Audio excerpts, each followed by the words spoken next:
No, that is moral clarity. I'm sorry, Judge Gray.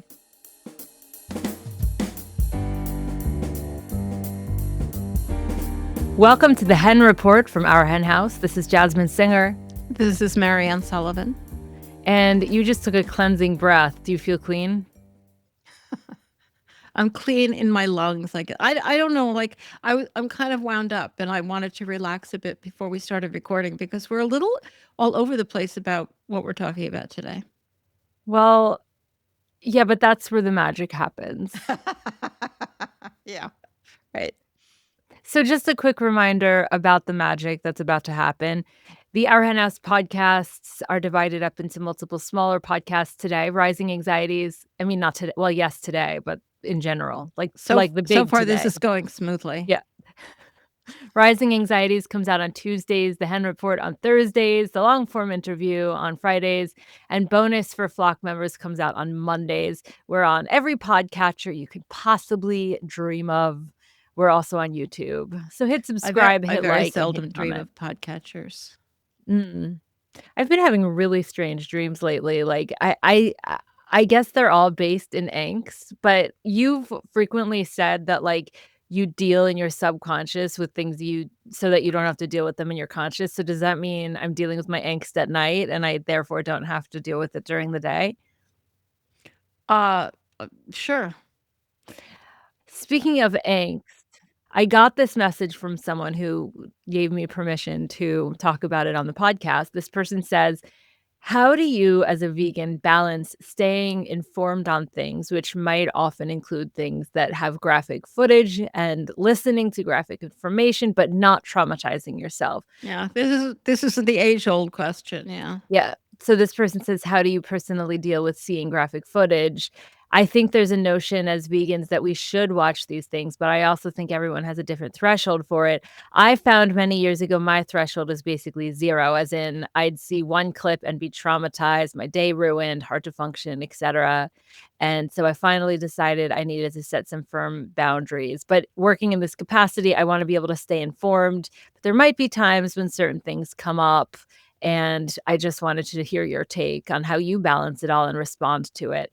So, this does come up a lot. In fact, it kind of came up in a casual conversation you and I were having with an activist before as well. Like 10 minutes ago. Yeah, like just by coincidence. And I said, I more or less told this person that I don't ever watch footage. And if it comes on to a movie or something, I just shield my eyes and my ears and I kind of peek to see if it's done, and then I'll start watching again. I don't think I need to. I'm not the person who it's for. And I do not think that I'm missing out, therefore. I still am very aware of the issues that are going on, and I don't see a reason to traumatize myself. I think most vegans I know, most animal activists I know feel the same way. What do you think? Yeah, I feel exactly the same way. I mean, like Mhm. the problem is, I think when you're new, you just don't know. And so you have to educate yourself or else you really can't do activism if you haven't educated yourself. So in some ways, people who are just finding out about what's happening to animals, I mean, not only are they being traumatized by finding out that the world is not what they thought it was, but they have to learn all of this information. I very, very seldom watch footage. I shut my eyes when it comes across my timeline.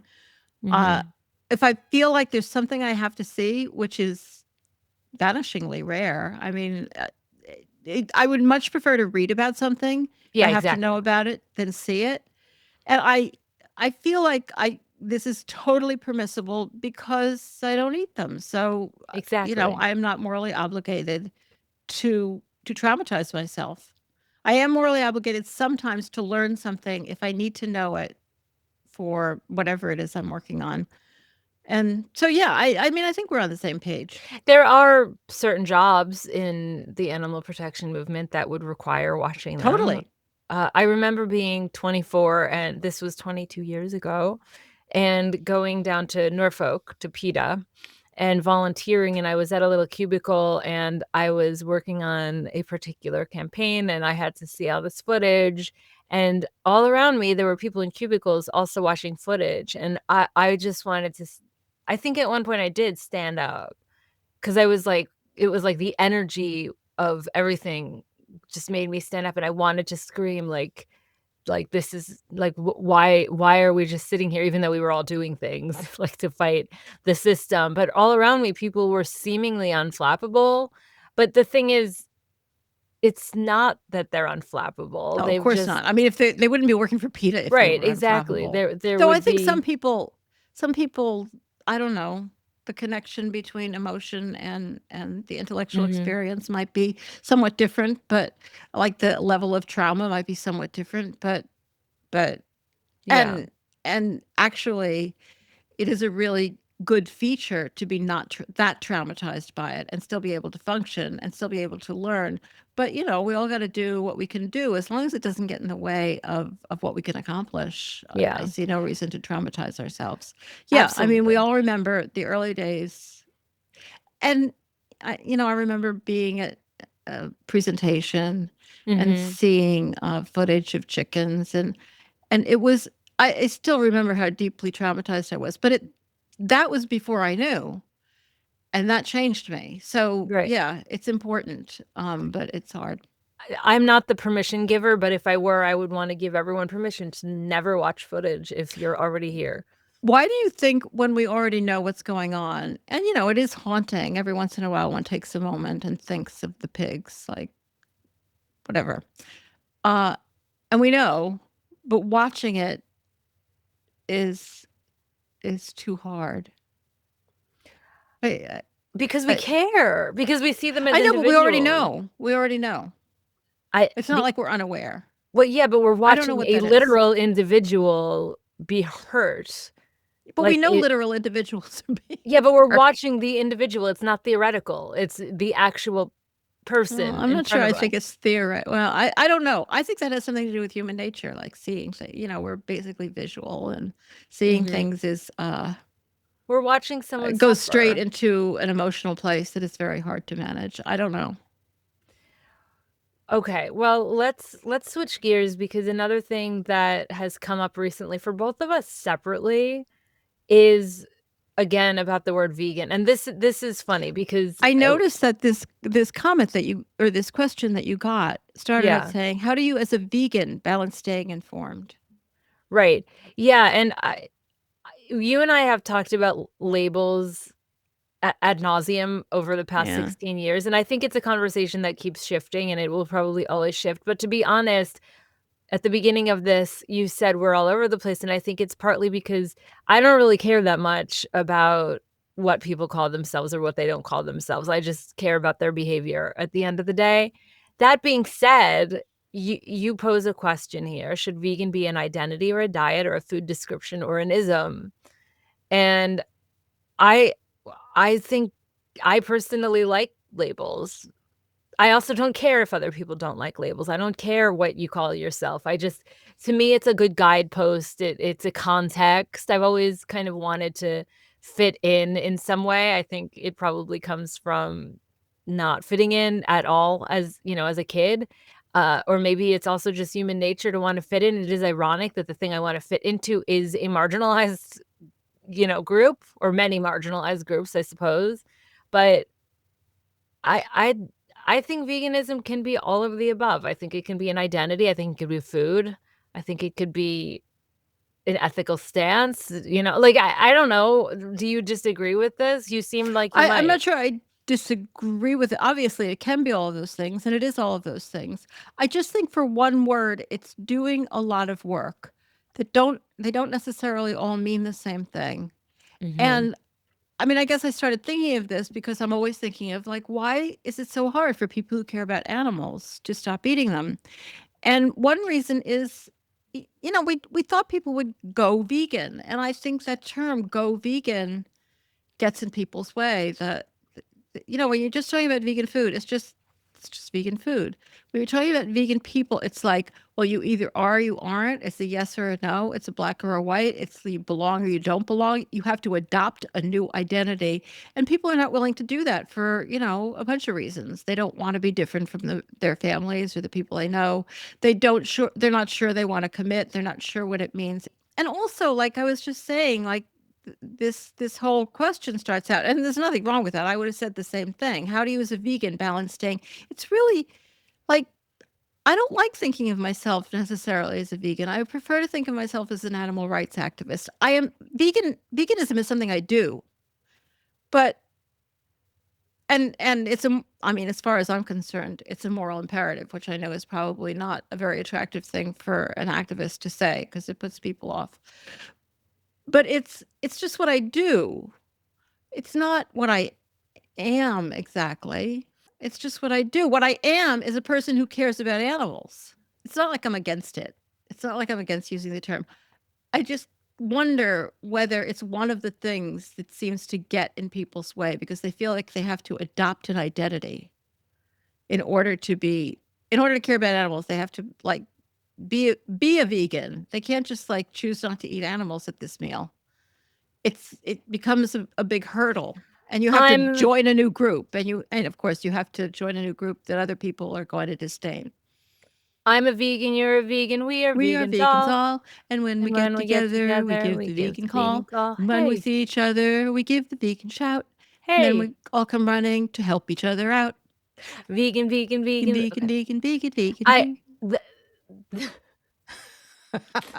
I, I think it is also who I am, but I'm not sure I can explain that. I think I'm just, like, so close to it that it feels like it feels like I don't know where I end and my veganism Does begins. it get in the way of a big tent, of somebody who wants to try it on, but doesn't Mhm. want to join this big I heard this past week this term that I'm going to admit I don't know that much about it, and it's really hard to Google, but I heard the term neo-veganism, and every time I go to search for it, Google insists that I'm searching for neo-paganism, which I'm not, and so it's been a little hard to research it, Yeah, well, but I mean, you just told basically me about it 10 minutes ago and I yeah, searched for it, but you Google told me that and then I was able to say, "No, I mean neo-veganism."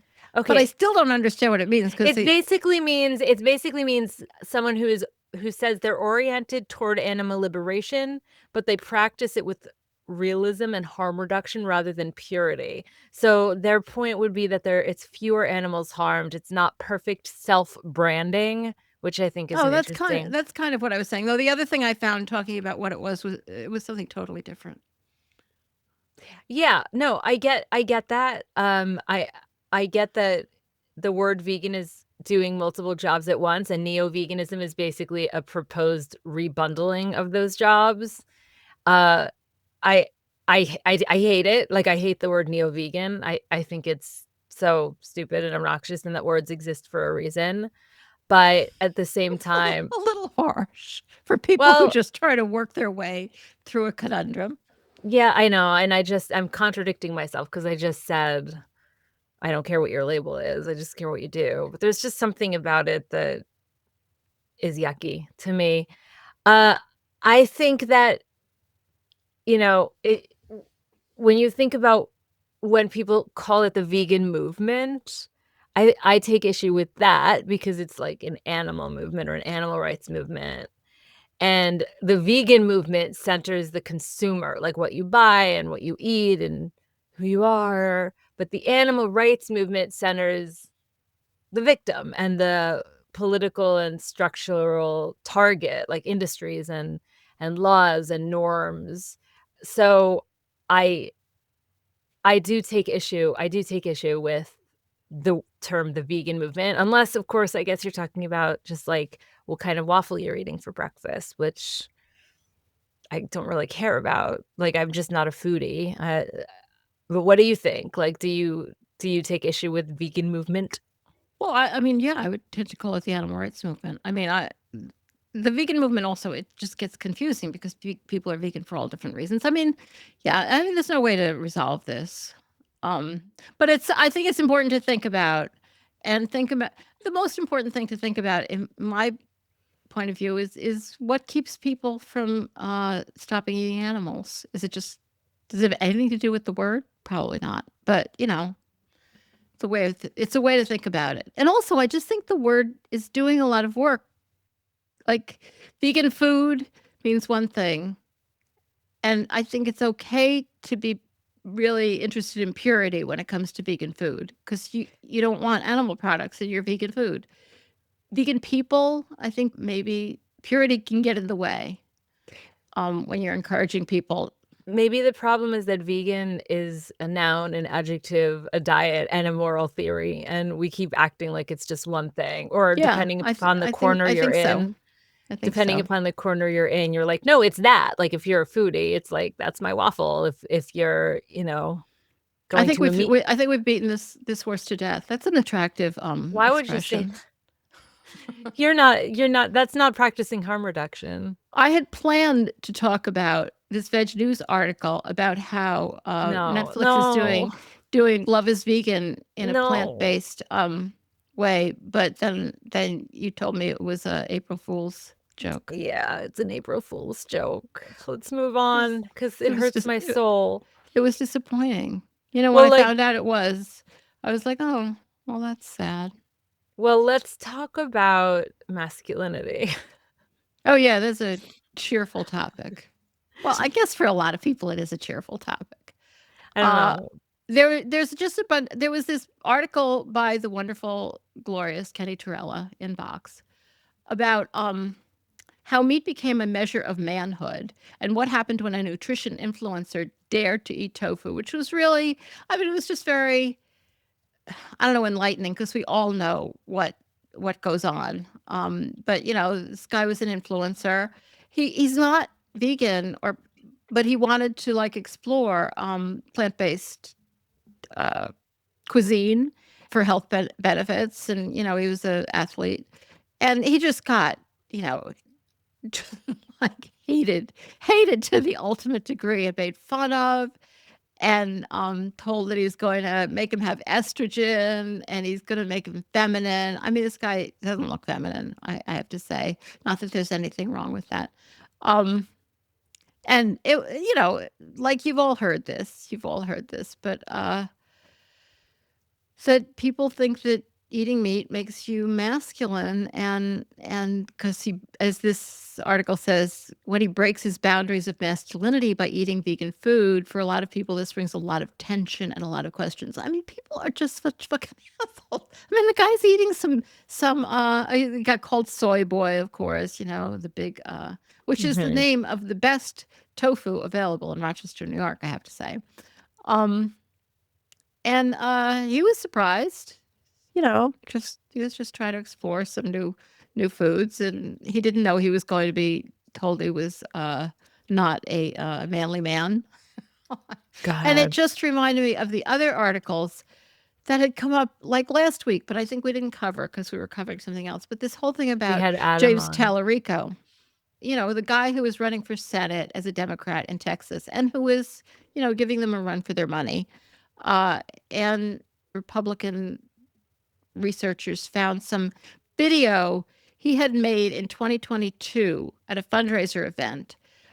And it was in support of strengthening animal abuse laws. He never said he was a vegan, but he said his campaign, he was running then for the Texas House of Representatives, had become a non-meat campaign, and they were just buying vegan products and it basically about climate change. But also we mentioned animals, so I mean, it's not the greatest move in the world. But they found this out. Oh my God. Oh my God. Like the hugest scandal in the world. Ted Cruz called him a freak who wants to ban barbecue. Like what is wrong with the So world right now? It's if so crazy. Then yeah, of it course, he responded by just putting out a video showing himself eating this huge chunk of meat, which was disgusting. But he had never said that he was vegan, so it's not like it was shocking. God. if meat has become a symbol of masculinity and a symbol of national identity, like, what would it look like to build an animal rights movement that invites people in without letting that symbolism ruin it? What do you think changes faster, individual diets or this ridiculous story that meat equals manhood? I just think we keep discussing it over and over again because men are so temperamental. I think we are in a time of great sordidness in our politics, and certainly there's a time where there's a lot of belief on the part of politicians that delving into gender in any way whatsoever is a winner.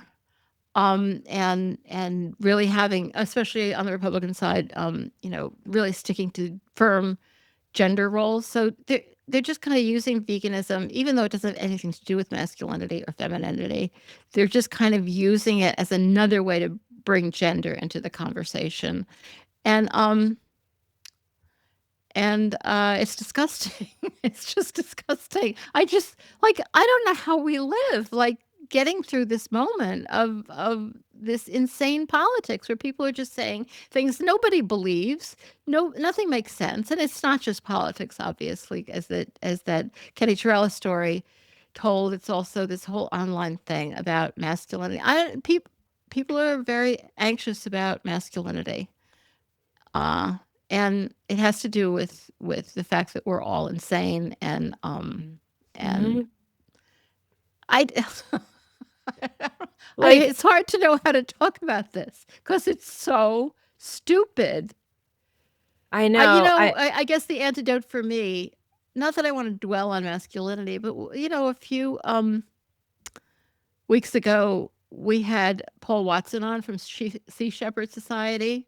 And as I said, masculinity is something that can be held by women or men. It's just, this set of like cultural stereotypes that have been put together that have some, relationship, but not much. But if you want somebody who is prototypically masculine, you don't get more than Paul Watson. I mean, come on. And he's fine being vegan and talking about how much he cares about animals. And I so just don't I don't understand when it became a negative for men to care, and when that became something that is seen as unsexy. To me, and yeah, totally, granted, I'm a totally. big I old think when we all went lesbian, crazy, but which was like, like sometime right after the pandemic or something, like no, I think it the was world way is before crazy. then. I mean, the fundamental principle of masculinity in a traditional sense is protection. Protection. Exactly, exactly. Being, That's that's the chivalry, function. right, chivalry. Chivalry, but just fundamental protection, like keeping the baby alive so it can survive into the next generation. Yeah. Uh, that's We need like to flip we need to flip the script. I don't know. Are we Anyway, making any sense whatsoever? Do you think yeah. there's anybody still out there? Yes, I do. There's Well, someone who thank you, can't reach everybody. their off button because 'cause they're So in driving the and they car, they don't want to their get into an phone fell in the accident. back and their Bluetooth isn't working and they don't wanna get in an accident, Oh, but they're considering getting in an accident. Alright, yeah, just to get rid of us. Yeah, let's I'm talk sorry, about this everybody. this BBC this BBC All right, it's just the story. last. I think this is the last of the. I just thought I should mention it.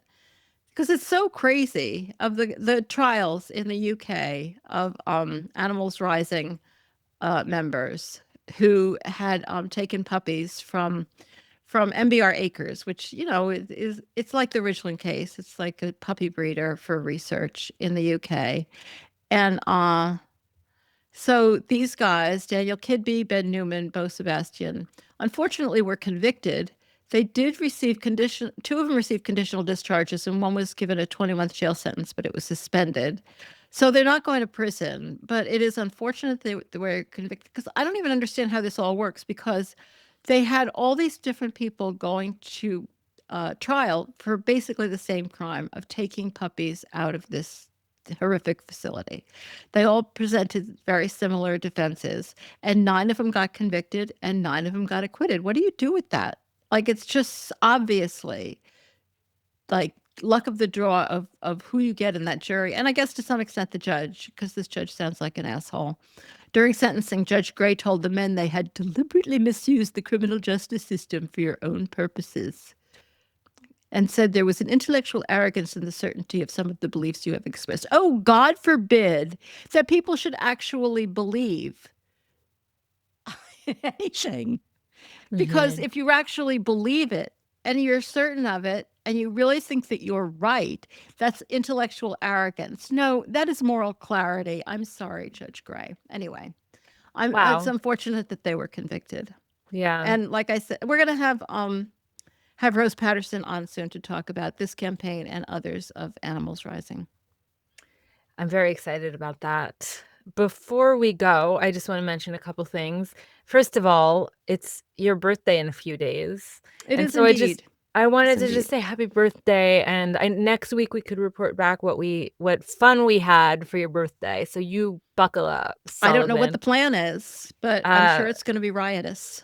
Indeed, indeed, and it's also Easter and Passover, and, so in the context of Easter, and especially because there are people who buy rabbits during Easter, and, there are a lot of campaigns to remind people that that's a terrible thing to do. I just wanted to take this opportunity to mention the amazing work of Great Lakes Rabbit Sanctuary, and you could learn more about them at rabbitsanctuary.org, and I just think having the antidote to oppressive, ridiculous, traditions that Is some that where we're people going have, for my birthday? Because I wouldn't mind being surrounded by that would be bunnies. really fun, It would actually. be fun. I'll look into whether that's a possibility at some point. I don't know about this weekend, but by the way, Mariann, Well, since we were it's in Michigan. oh, okay, well then no. But I in light of our conversation that we just had about masculinity and tying in Easter, do you think you could just sort of tell that story about Easter and eggs? Because I do like it a lot, and I know you mention it every year, and I know you Well, I said mean, you I weren't. don't know how. I mean, my understanding of the whole Easter celebration, and this could be wrong. I don't know. I'm no expert in ancient history, but like when Christianity came to Northern Europe, they kind of combined the holidays that were already there with some Christian holidays so that everybody could, I don't know, join it together or they could like co opt them. That's another way of looking at it. And Easter, the derivation of the word Easter is the same as the derivation of the word estrogen because it was the feast of the goddess, I guess, of fertility. Estrus, I forget her exact name, but that's where you get the name estrogen. And when you start thinking about Easter, which never made any sense to anybody, but nobody ever cared, it does seem to have a lot to do with fertility and spring. And there are bunnies who are, as we know, remarkably fertile, and eggs, which seem to have a lot to do with reproducing. So, yeah, Easter is one of those holidays that is it is really important to Christians, and for obvious reasons. Many of you probably know the story, and celebrate it on that level. But there are many different levels that you can celebrate this time of year. Indeed, and you are coming over for Easter, and I do plan on making the one dish that I feel confident making, which is tofu scramble. One of my favorites. Old school, old school. I love me You some know, tofu scramble, and honestly, you make a very good one. I like to put a lot in it, but That's the key, honestly, I depending think on what it is that you put I in it. like it better than egg analogs. You know, I like egg analogs for Yeah, what they are, but yeah. tofu scramble is really, really Oh my good. God, doesn't it say everything about being vegan? It's like all of this effort that Yeah. goes into creating Mhm. exact analogs Yep. of And it was these fine meat-based foods, before. which are very good. And it's very good when you're trying to make the transition. And then you just gradually start to like the vegan foods better. Like then you Exactly. don't care anymore. Like 100%. it's just so crazy. It's so Yeah, nuts. I know. All right. Well, on that note, just another reminder, Rising Anxieties comes out on Tuesdays, the Hen Report on Thursdays, that's this. and the long form interview on Fridays. Bonus for Flock members comes out on Mondays. We're a podcast. We're on YouTube. Hit subscribe, hit like wherever you listen. Happy birthday to the one and only Mariann Sullivan. And if you're out there and if you're listening, thank you for sticking with us for all these We hope minutes you didn't get and into an accident. and all these years. We'll talk to you next time.